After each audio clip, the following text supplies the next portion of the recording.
نبوی میں حضور علیہ السلام تشریف فرما ہے اور صحابہ بھی موجود ہیں. وہاں پر ایک خط آتا ہے. مسیلمہ کذاب جس نے نبوت کا دعویٰ کیا تھا اور کہا تھا میں نبی ہوں، اور اس کو کذاب میرے نبی نے کہا تھا. اس کا خط آتا ہے حضور کے پاس. حضور خط کو پڑھتے ہیں، خط کا مطالعہ کرتے ہیں. خط میں لکھا ہوتا ہے کہ حضور دو معاہدے ہیں، ان دو میں سے ایک معاہدہ قبول کر لیجئے. توجہ میری طرف. ان دو میں سے ایک معاہدہ قبول کر لیجئے. پہلا معاہدہ یہ ہے کہ یا تو ایسا ہو جائیے کہ آدھے عرب کے نبی آپ بن جائیں اور آدھے عرب کا نبی میں بن جاؤں. دوسرا معاہدہ کہ آپ کے وصال کے بعد، دنیا سے چلے جانے کے بعد، آپ کی نبوت ختم ہو جائے اور نبی میں بن جاؤں، نبوت مجھے مل جائے. ان دو میں سے ایک معاہدہ قبول کیجئے. حضور علیہ السلام نے خط لکھوایا اور خط میں یہ بھی لکھوایا کہ مسیلمہ، رسالت مجھے اللہ نے عطا کی ہے، نبوت مجھے اللہ نے عطا کی ہے. میں تب بھی نبی تھا جب تو نہیں تھا، میں تب بھی نبی رہوں گا جب تو نہیں ہوگا.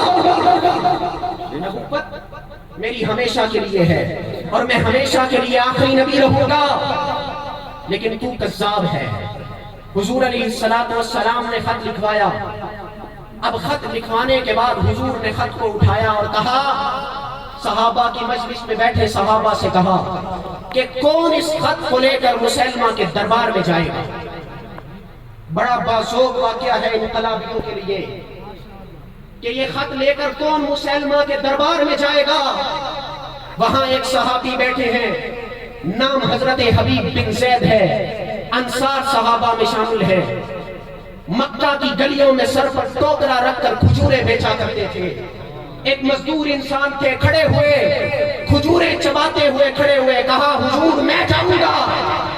ابھی کھجور کھا رہے ہیں، اس کے کچھ ذرات نکل کر صحابہ کے چہروں پر لگے.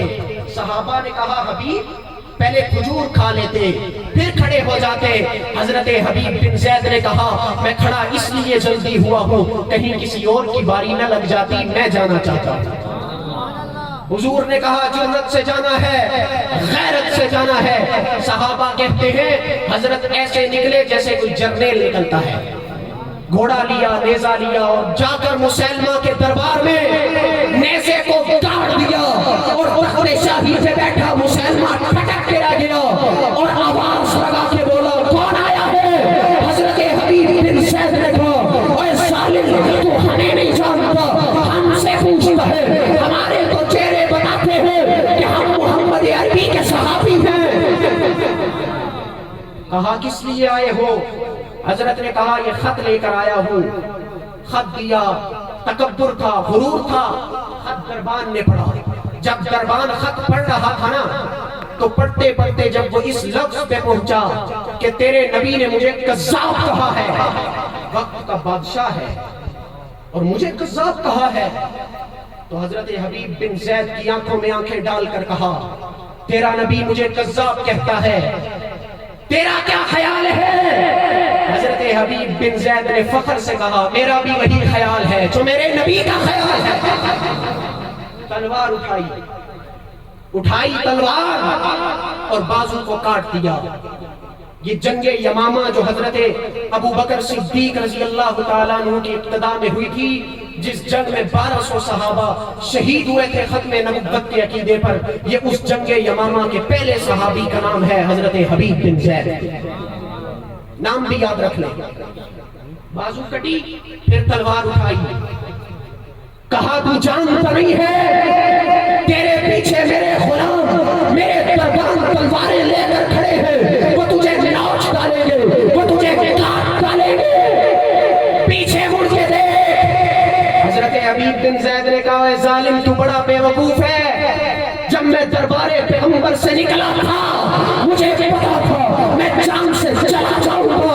اے میرے 12 بچے ہیں، کچھ دودھ پیتے بچے ہیں، کچھ چل پھر بھی نہیں سکتے. میرے محمد نے مجھے خط دیا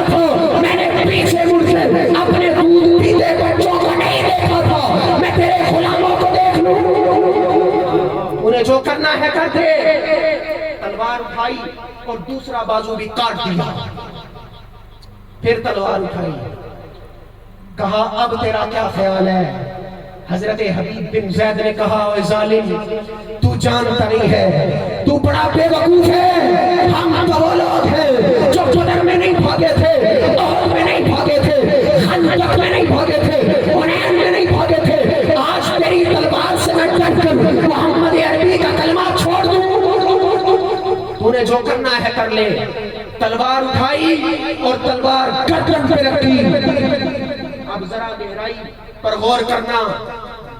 مسلمہ نے کہا گردن کاٹ دوں. حضرت حبیب بن زید نے کہا تو بڑا بے وقوف ہے. جب اس نے کہا نا گردن کاٹ دوں, حضرت نے کہا اے ظالم کاٹتا کیوں نہیں ہے؟ حضرت نے کہا اے ظالم کاٹتا کیوں نہیں ہے؟